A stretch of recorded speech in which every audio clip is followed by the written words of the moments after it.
Orang yang ujub dengan sholatnya itu karena dia bodoh bahwa kalau sholatnya dibandingkan dengan sholat ulama nggak ada apa-apanya. Orang yang rajin datang ke majelis taklim lalu dia ujub itu dia bodoh karena semangatnya jika dibandingkan dengan semangat para ulama, ya Allah, malu kita. Malu. Nggak ada apa-apanya.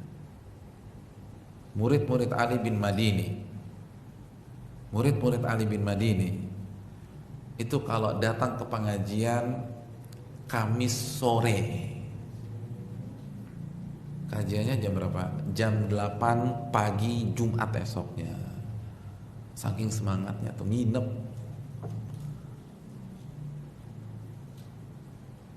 Itu para ulama. Jabir bin Abdullah untuk mendapatkan satu hadis Nabi SAW itu harus jalan 1 bulan perjalanan baru mendapatkan hadis yuhsyarun nasu yaumal qiyamati hufatan urlan gurlan buhma. Pada hari kiamat manusia akan dibangkitkan dalam kondisi telanjang bulat, tanpa alas kaki, nggak dikhitan dan tidak mau bekal apapun. Itu jalan 1 bulan. Antum dari rumah ke sini berapa jam? Berapa bulan? Berapa hari? Subhanallah. Nah, kalau kita baca, iya saya nggak ada apa-apanya. Malu saya kemarin kayaknya merasa orang paling semangat. Ya karena Anda nggak ngerti. Kalau kita ujub dengan tahajudnya karena kita nggak tahu bagaimana para ulama tahajud. Bagaimana Nabi tahajud? Makanya kita ujub dengan tahajud kita yang baca trikul terus itu. Kuliah, kulhu, qul a'udzu birabbin nas. Kuliah, kulhu dan gitu.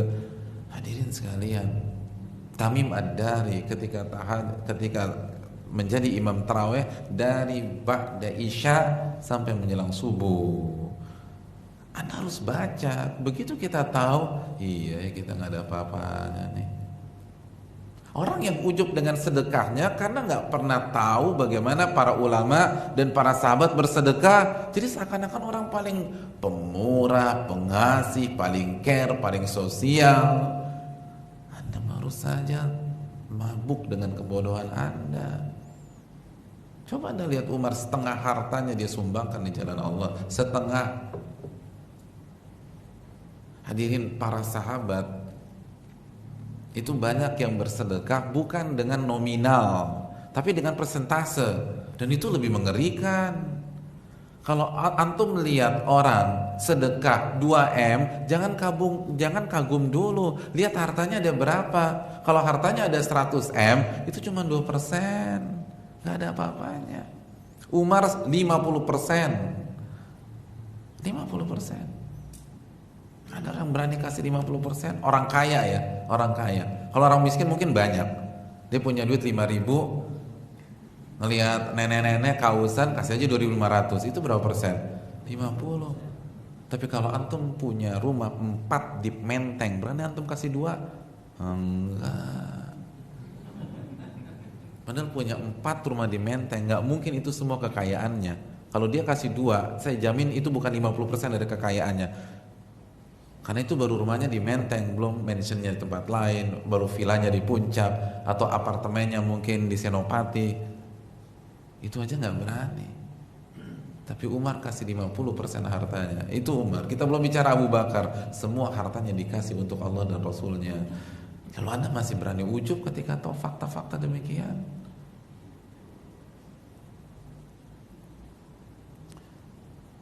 apabila ada yang ujub dengan hijrahnya, keluar dari pekerjaannya, atau misalnya merintis yang baru terus ujub, saya ini berani keluar, berarti dia belum tahu bagaimana hijrahnya Bilal bin Rabah. Dia belum pernah baca gimana Ammar bin Yasir disiksa. Bodoh, nggak ngerti apa-apa. Jadi parameternya dirinya sendiri dan terpukau dengan dirinya sendiri. Anda bodoh. Anda hijrah kan masih di Romangun juga, Abu Bakar jalan kaki 450 kilo dan semua hartanya dia tinggalkan di Mekah.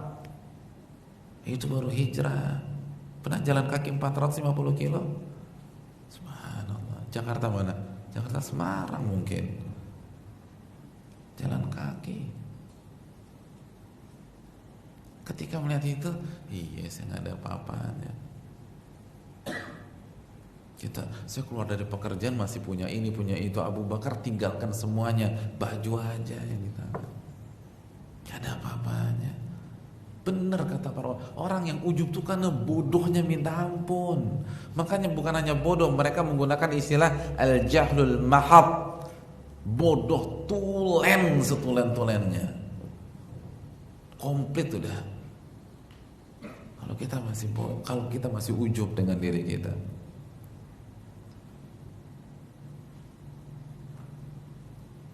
Oleh karena itu ini yang perlu kita camkan. Hadirin yang dirahmati oleh Allah Subhanahu wa taala. Terus merasa diri kecil, terus merasa diri rendah di hadapan Allah, terus merasa diri bodoh.